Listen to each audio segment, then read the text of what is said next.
bendito é o teu nome, porque eu estava perdido e tu me amaste.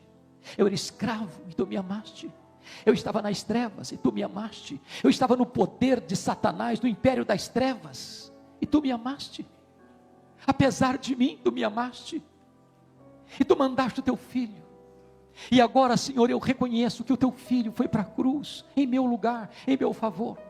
E agora, Senhor, eu reconheço que eu não posso me salvar, eu não posso me libertar, eu não posso me purificar, eu não posso, Senhor, entrar por mim mesmo, que eu estou perdido, eu sou escravo do pecado, eu não consigo me libertar do pecado por mim mesmo, mas nesta noite eu reconheço que Jesus Cristo deu sua vida por mim, e eu me rendo, eu me capitulo, eu me entrego, eu me coloco nas tuas mãos. Perdoa-me, Senhor, liberta-me, Senhor, transforma-me, Senhor, recebe-me, Senhor. Eu sou teu, Senhor. Eu quero olhar para a cruz. Eu quero olhar para a cruz e ver nela o meu Salvador, que morreu por mim. Ele que verteu o seu sangue por mim. Ele que venceu a morte e ressuscitou. E está vivo. E eu quero agora, nesta noite, entregar minha vida a Ele. Levantando-se toda a assembleia, levaram Jesus a Pilatos. E ali passaram a acusá-lo, dizendo: encontramos este homem pervertendo a nossa nação, vedando pagar tributo a César, e afirmando ser ele o Cristo, o Rei. Então lhe perguntou Pilatos: és tu o Rei dos judeus? Respondeu Jesus: tu dizes. Disse Pilatos aos principais sacerdotes e às multidões: não vejo neste homem crime algum. Insistiam, porém, cada vez mais, dizendo: ele alvoroça o povo, ensinando por toda a Judéia, desde a Galiléia, onde começou, até aqui. Tendo Pilatos ouvido isto, perguntou se aquele homem era galileu. Ao saber que era da jurisdição de Herodes, estando este naqueles dias em Jerusalém, lhe o remeteu. Herodes, vendo a Jesus, sobremaneira se alegrou, pois havia muito queria vê-lo, por ter ouvido falar a seu respeito. Esperava também vê-lo fazer algum sinal.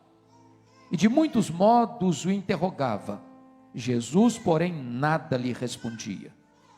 Os principais sacerdotes e os escribas ali presentes o acusavam com grande veemência.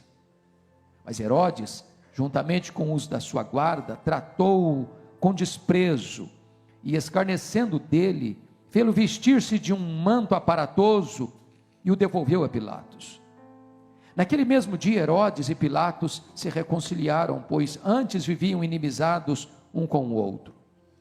Então, reunindo Pilatos os principais sacerdotes, as autoridades e o povo, disse-lhes: apresentastes-me este homem como agitador do povo, mas tendo-o interrogado na vossa presença, nada verifiquei contra ele dos crimes de que o acusais, nem tampouco Herodes, pois nolo tornou a enviar. É, pois, claro que nada contra ele se verificou digno de morte. Portanto, após castigá-lo, soltá-lo-ei. E era forçoso soltar-lhes um detento por ocasião da festa. Toda a multidão, porém, gritava: fora com este, solta-nos Barrabás. Barrabás estava no cárcere por causa de uma sedição na cidade, e também por homicídio. Desejando Pilatos soltar a Jesus, insistiu ainda. Eles, porém, mais gritavam: crucifica-o, crucifica-o. Então, pela terceira vez, lhes perguntou: que mal fez este? De fato, nada achei contra ele para condená-lo à morte. Portanto, depois de o castigar, soltá-lo-ei. Mas eles instavam com grandes gritos, pedindo que fosse crucificado. E o seu clamor prevaleceu. Então Pilatos decidiu atender-lhes o pedido. Soltou aquele que estava encarcerado por causa da sedição e do homicídio, a quem eles pediam.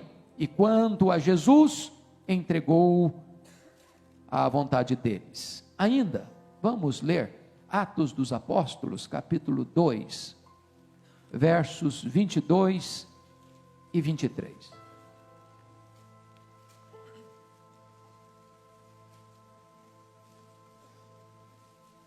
Atos 2, 22 e 23.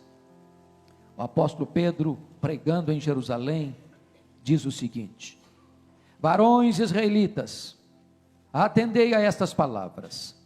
Jesus o Nazareno, varão aprovado por Deus diante de vós, com milagres, prodígios e sinais, os quais o próprio Deus realizou por intermédio dele entre vós, como vós mesmos sabeis, sendo este entregue pelo determinado desígnio e presciência de Deus, vós o matastes, crucificando-o por mãos de iníquos. Pensando eu e meditando sobre o culto desta noite, pensei o que pregar numa noite como esta. E Deus confirmou no meu coração que eu deveria pregar o que esta igreja vem pregando há 111 anos. A mensagem da cruz.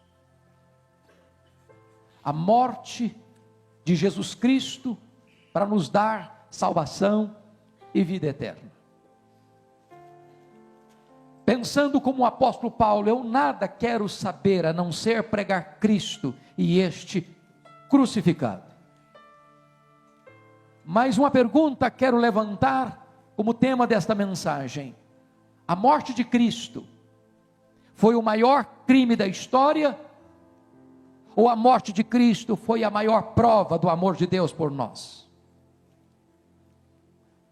A morte de Cristo foi uma tragédia humana? Ou a morte de Cristo foi um propósito divino? A morte de Cristo foi um crime horrendo? Ou a morte de Cristo foi um plano de Deus? Cristo foi levado à cruz e assassinado covardemente, ou ele voluntariamente se entregou? Ele foi uma vítima dos iníquos, ou ele marchou para a cruz como um rei caminha para a sua coroação? E eu quero lhes dizer, à luz do texto de Atos 2, 22 e 23, que essas duas coisas são verdade. Primeiro vejamos, a morte de Cristo foi o crime mais horrendo da história. Se não, vejamos. Jesus Cristo não apenas morreu, ele foi morto. Ele foi executado publicamente como um criminoso. E a Bíblia diz que os dirigentes judaicos acusaram-no de blasfêmia contra Deus. Um pecado que era passível de morte. Por isso levaram a sua causa ao governador romano, exigindo que o governador romano o condenasse à morte por blasfêmia. Levantaram ainda uma outra acusação que encontrava eco aos olhos de Roma, o pecado de conspiração contra César, porque ele mesmo, diziam os judeus, se fazia rei, e todo aquele que se fazia rei conspirava contra César, que era o imperador romano. Assim, no tribunal judaico ele foi acusado de blasfêmia, e no tribunal romano ele foi acusado de conspiração e de sedição. Tanto no tribunal judaico, quanto no tribunal romano, seguiu-se um certo processo legal. A vítima foi presa, a vítima foi acusada e examinada, chamaram-se testemunhas, e então o juiz deu o seu veredito e pronunciou a sentença. Mas os evangelistas registram que, primeiro, o preso não era culpado das acusações. Segundo, as testemunhas eram falsas. Terceiro, a sentença de morte foi um horrendo ato judicial.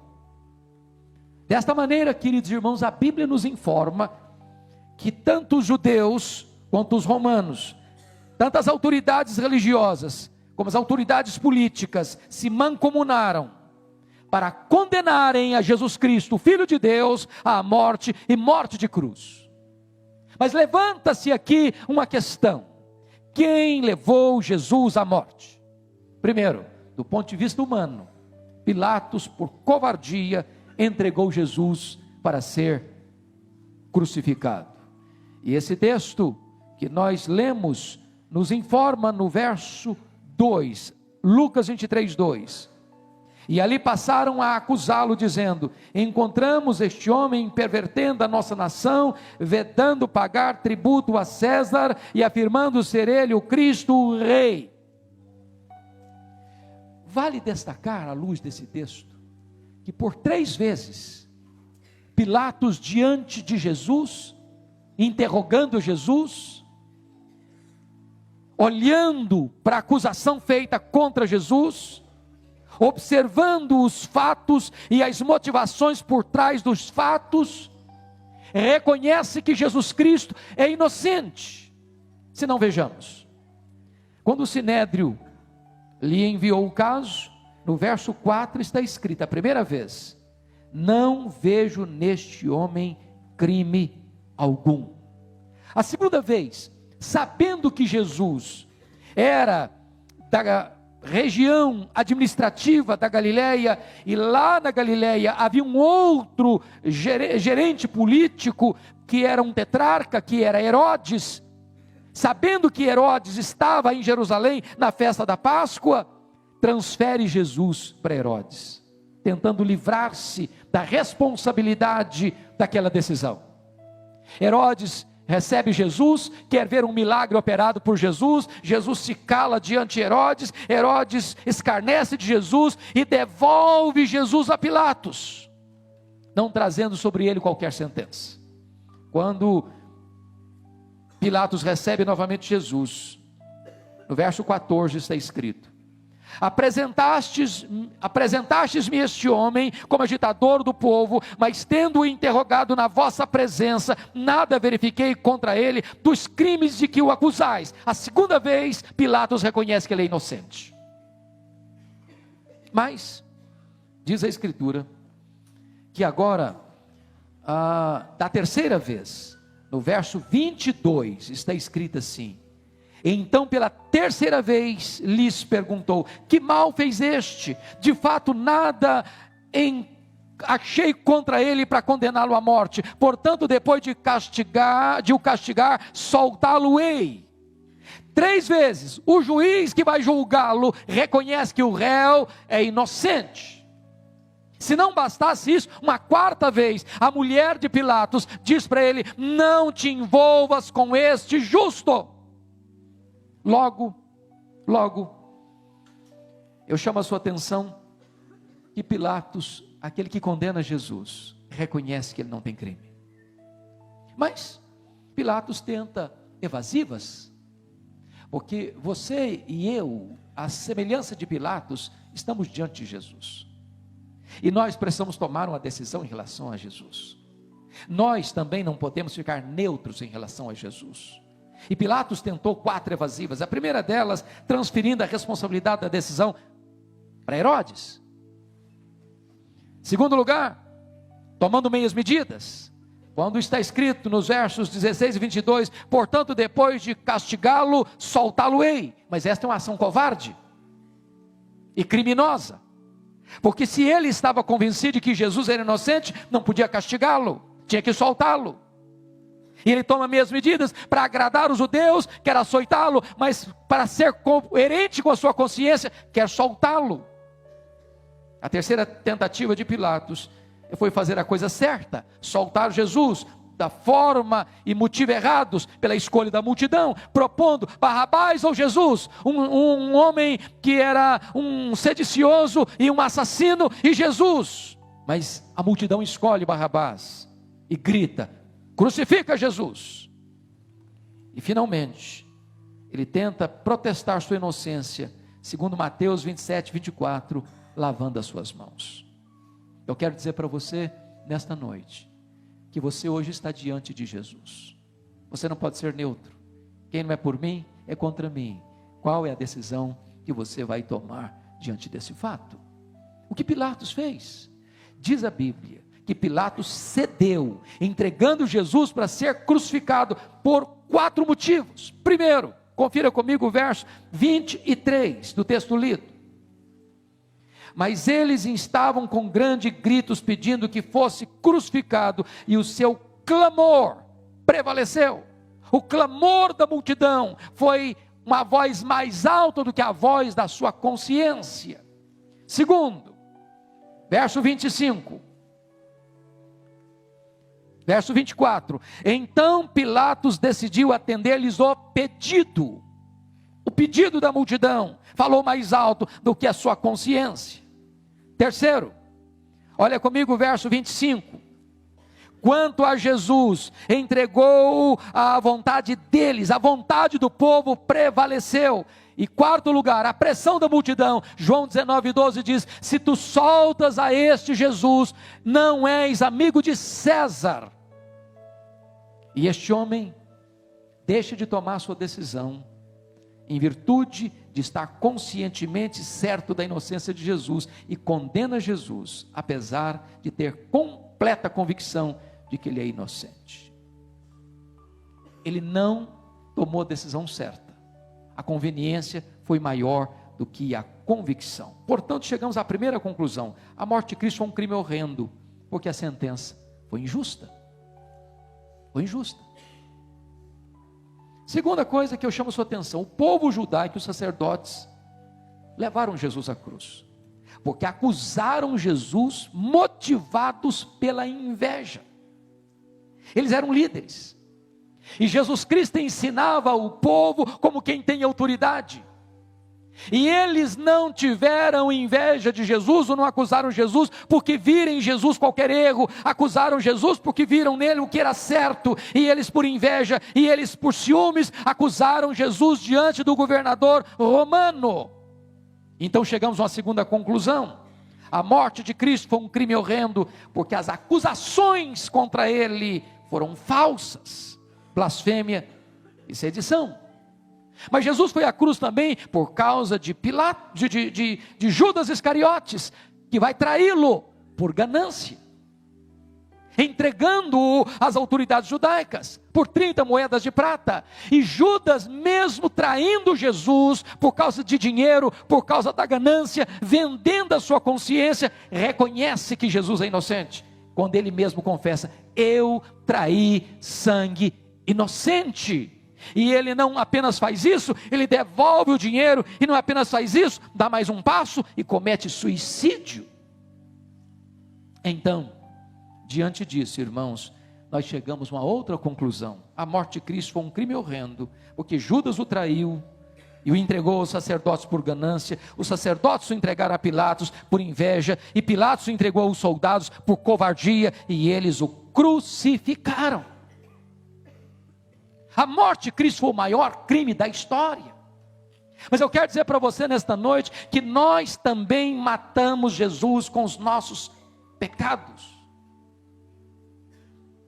Porque essa é uma informação histórica, mas quando você leva essa informação para o campo teológico, quem levou Jesus à cruz foram os nossos pecados. Ele morreu pelos nossos pecados. Nós estávamos lá. Não na cruz do lado direito, não na cruz do lado esquerdo, nós estávamos lá na cruz do centro. Nós estávamos lá, porque ele morreu pelos nossos pecados. É por causa do nosso pecado que ele foi para a cruz. Foi por causa do nosso pecado que ele sangrou. Foi por causa do nosso pecado que ele sofreu dores. Foi por causa do nosso pecado que ele sofreu câimbras. Foi por causa do nosso pecado que ele sofreu sede. Foi por causa do nosso pecado que ele enfrentou a ira de Deus. Foi por causa do nosso pecado que ele bebeu o cálice da ira de Deus. Foi por causa do nosso pecado que ele foi feito maldição por nós. E foi por causa do nosso pecado que ele deu a sua vida e morreu em nosso lugar, em nosso favor. Mas a outra pergunta precisa ser feita: por que Jesus morreu? Primeiro, ele morreu porque a morte dele foi o maior crime da história. Mas a morte de Cristo, ao mesmo tempo, foi um plano eterno de Deus. Volte a ler comigo Atos 2, por favor, versículo de número 23. Eu gostaria que toda a igreja, a uma só voz, pudesse ler comigo esta verdade solene, sublime da Escritura. Atos dos Apóstolos 2, versículo 23. Vamos todos a uma só voz? Sendo este entregue pelo determinado desígnio e presciência de Deus, vós o matastes, crucificando-o por mãos de iníquos. Primeira coisa que eu chamo a sua atenção é que a morte de Cristo, ele foi à cruz voluntariamente. Preste atenção nisso. Cristo não morreu porque Judas o traiu. Cristo não morreu porque os sacerdotes o entregaram a Pilatos. Cristo não morreu porque Pilatos o sentenciou à morte de cruz. Cristo não morreu porque os soldados o pregaram cruelmente naquele madeiro. Cristo morreu porque ele espontaneamente deu a sua vida por nós. Ele não morreu como um mártir. Ele foi à cruz espontaneamente, deliberadamente. A Bíblia chega a dizer que o Cordeiro de Deus foi morto antes da fundação do mundo, Apocalipse 13:8. Em outras palavras, a cruz estava incrustada no coração de Deus antes que o universo fosse criado. Por toda a eternidade, esse plano tinha sido estabelecido. E Jesus começa então seu ministério se identificando com os pecadores, recebendo o batismo. Jesus avança e ele é apresentado, diz a Escritura, como o Cordeiro de Deus que tira o pecado do mundo. E o Cordeiro que tira o pecado do mundo não é o Cordeiro vivo, é o Cordeiro morto, que verteu o seu sangue para nos livrar e nos limpar. Quando Pedro tentou desviar Jesus da cruz, lá em Mateus 16, Jesus olha para ele e diz: arreda, Satanás. Quando Satanás tentou Jesus Cristo no monte, Jesus Cristo disse: não tentarás o Senhor teu Deus. Jesus mesmo predisse a sua morte várias vezes, e ele afirmou com todas as letras: eu dou a minha vida, ninguém a tira de mim, pelo contrário, eu espontaneamente a dou. O bom pastor dá a sua vida pelas suas ovelhas. E Paulo confirma: Cristo me amou e a si mesmo se entregou por mim. Então ele foi à cruz por você, voluntariamente, deliberadamente. Ele foi à cruz pensando em você, por amor a você, para morrer pelos seus pecados, para dar a você a vida eterna. Mas, mais do que isso, segundo lugar, a morte de Cristo por nós foi a maior expressão do amor de Deus Pai por nós. Ele não foi para a cruz porque Judas o traiu por dinheiro, porque os sacerdotes o entregaram por inveja, porque Pilatos o condenou por covardia, porque os soldados o pregaram no madeiro por crueldade. Ele foi para a cruz porque o Pai o entregou por amor, porque Deus amou o mundo de tal maneira que deu o seu Filho unigênito, para que todo que nele crê não pereça, mas tenha a vida eterna.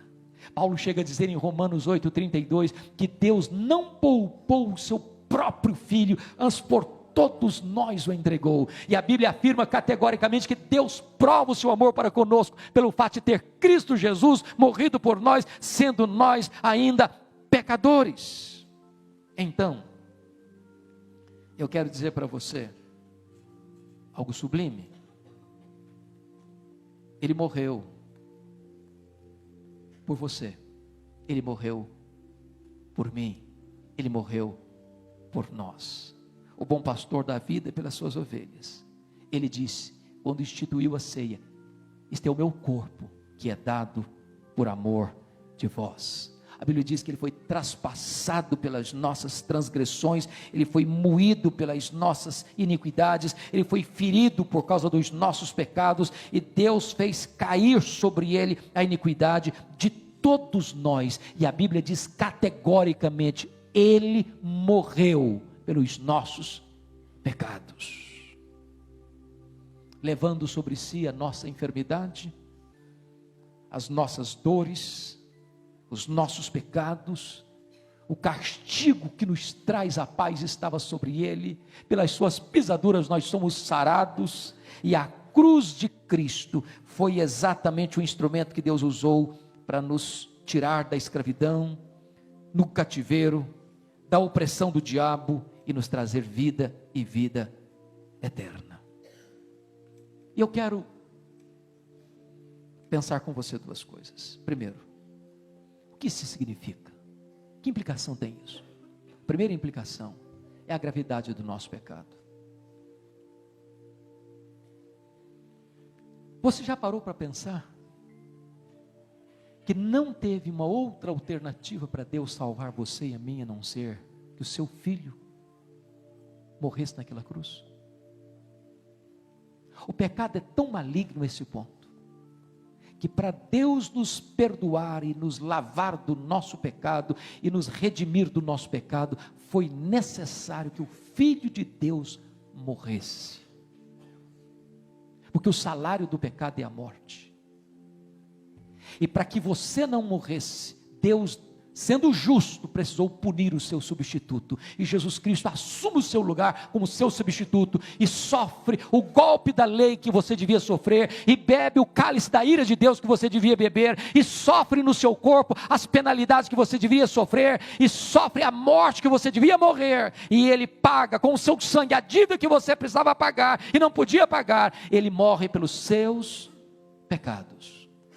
A não ser que você compreenda isso, a malignidade do pecado, a gravidade do pecado, a necessidade da morte do substituto perfeito e fiel e santo e justo em seu lugar, você jamais terá compreensão da grandeza dessa salvação.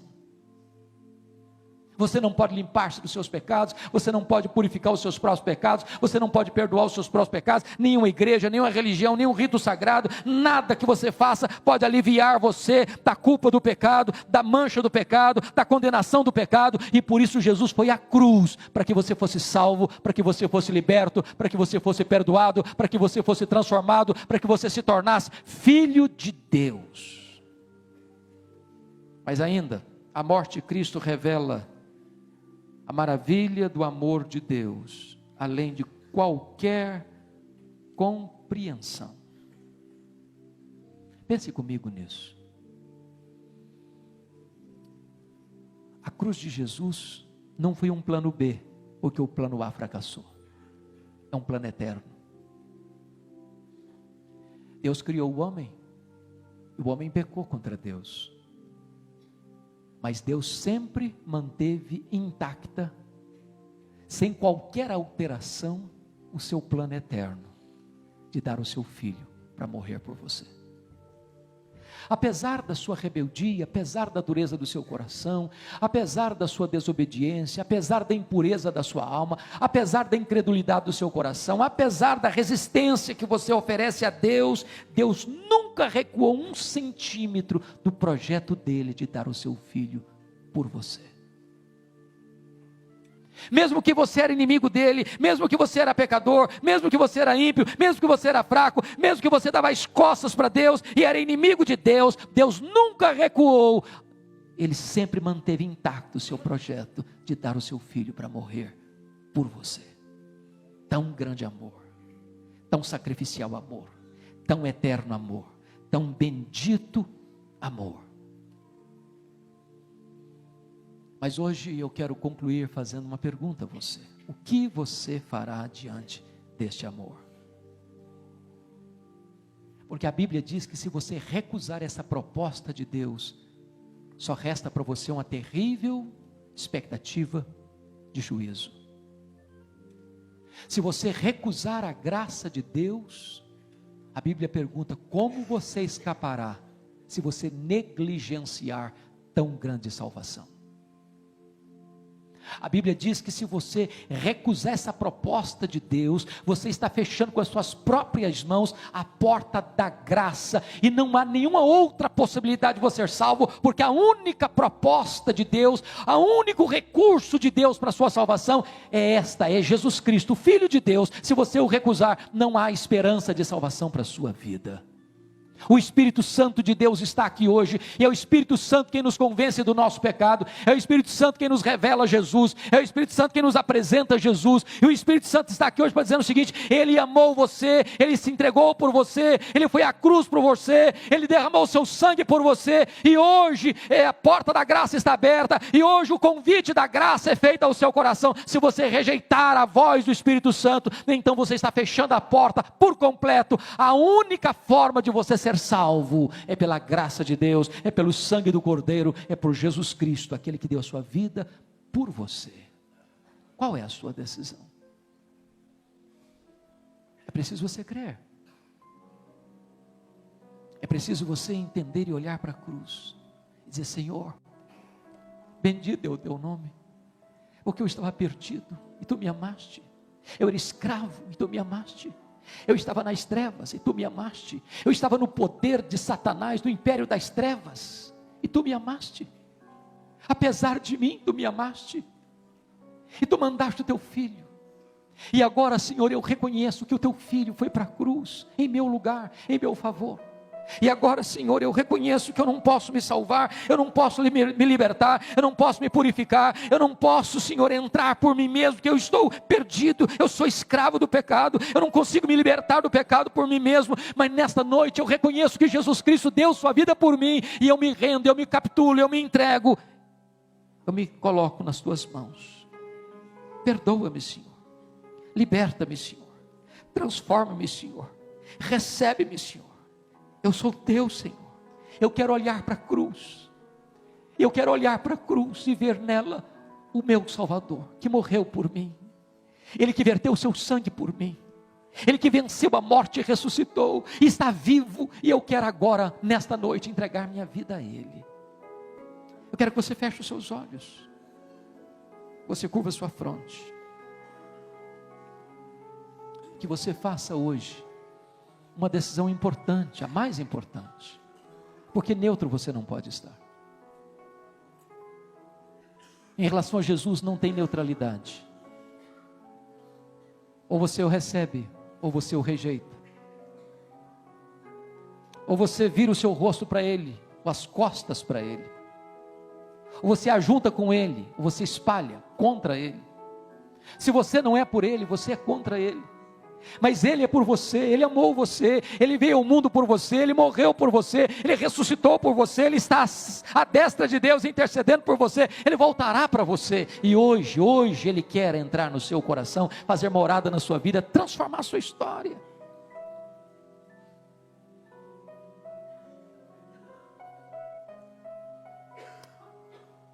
Você quer crer hoje no Filho de Deus?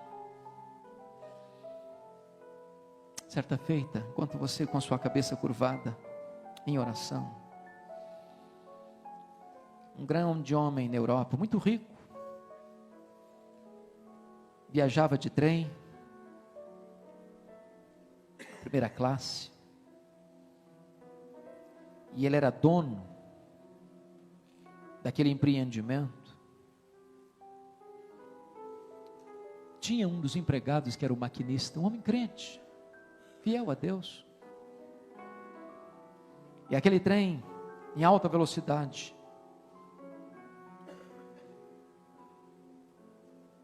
enfrenta um acidente grave, sai dos trilhos, ferro retorcido, sangue derramado, pessoas presas nas ferragens, muitas pessoas mortas. Aquele homem rico vai à cabine primeira da locomotiva, e o seu funcionário, crente, estava sangrando à beira da morte. E quando ele se aproxima, aquele homem crente, ainda com um fôlego de vida, usava as suas últimas palavras para exaltar a Jesus, para glorificá-lo pela salvação, pela certeza da vida eterna, pelo gozo que invadia a sua alma, de saber que a morte não o separava de Deus, mas o lançava para os braços do eterno.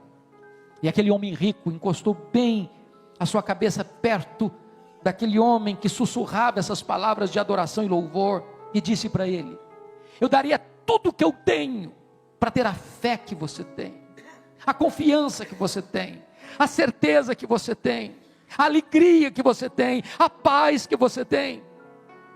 E a última palavra daquele homem foi: pois este é o preço dessa fé.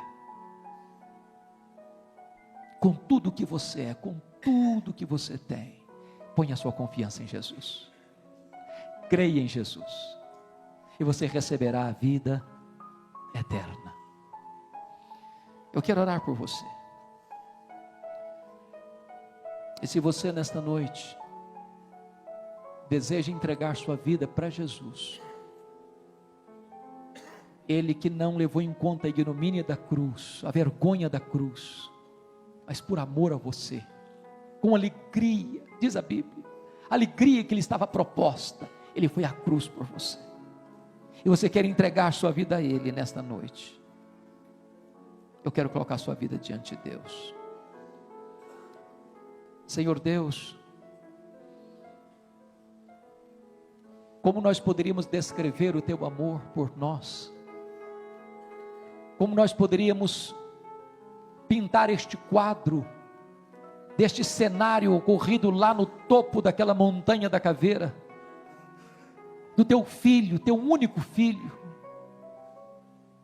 assumir o nosso lugar, ser cuspido, ser esbordoado, ser vilipendiado, sofrer no seu corpo, na sua carne, os açoites da tua ira, por causa do nosso pecado. E Ele não recuou, e Ele não esperneou, e Ele voluntariamente foi para aquela cruz, para que nós pudéssemos ter vida eterna. Ele verteu o seu sangue para que nós pudéssemos ter perdão. Ele suportou a tua ira para que nós pudéssemos ter o teu deleite. Ele verteu o seu sangue para que nós pudéssemos ser resgatados da escravidão. Bendito é o teu nome, porque Jesus Cristo morreu pelos nossos pecados, e hoje podemos ser perdoados, e lavados, e purificados, e restaurados, e reconciliados contigo. Agora, Senhor, eu te peço, toque o coração das pessoas que vieram aqui hoje, aplica-lhes pelo poder do Espírito Santo a tua palavra, abre os olhos da alma, tira as vendas, tira o tampão dos ouvidos, toca o coração e transforma o coração insensível num coração receptivo à tua graça. Oh meu Deus, que haja salvação nesta casa, nesta noite, que os céus desçam à terra, que a tua glória enche este lugar, e que pessoas sejam libertas, pessoas sejam alcançadas, pessoas sejam salvas, pessoas sejam recebidas pela tua graça nesta noite, e que haja salvação nesta casa, nesta noite. Bendito é o teu nome, Senhor. Nós te adoramos por tão grande salvação, e oramos em nome de Jesus. Enquanto a igreja está de seus olhos fechados, eu gostaria de saber se alguém nesta noite colocou a sua vida nas mãos de Jesus para recebê-lo. Levanta uma das suas mãos, eu quero dar graças a Deus pela sua vida se você fez isso. Graças a Deus, graças a Deus. Mais alguém?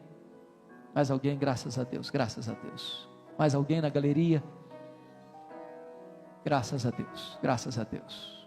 Louvado seja o Senhor, louvado seja o Senhor. A Bíblia diz que uma vida vale mais do que o mundo inteiro. Louvado seja Deus por esta tão graciosa salvação que Ele nos deu.